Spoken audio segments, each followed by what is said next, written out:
It has been almost 30 years since the Peregrine Falcon has returned to a number of its traditional nesting grounds. Combined with an intensive captive breeding program and a pesticide ban, provided the perfect conditions for the return of the peregrine to Alberta.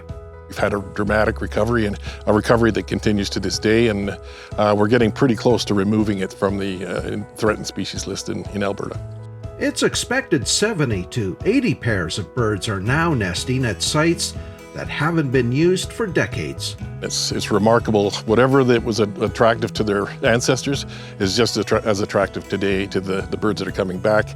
Some of the birds are coming back and nesting within meters of where their ancestors nested in the 1940s and 50s. So it's kind of spooky to see, but it's gratifying nonetheless. Being able to adapt to different food sources is another reason these birds have made a triumphant return. They'll take whatever's most numerous in the area, and a lot of their prey species are actually going up, which helps them a lot too.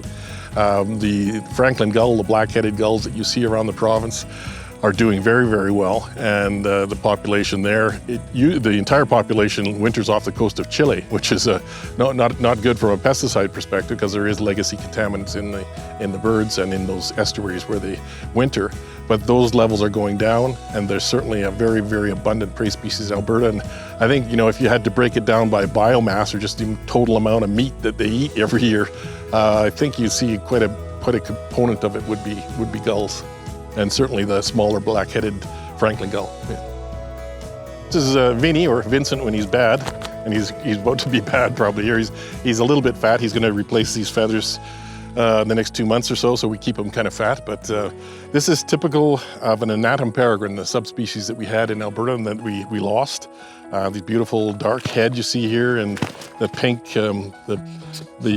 pink ventral surface, and very nice dark blue-gray.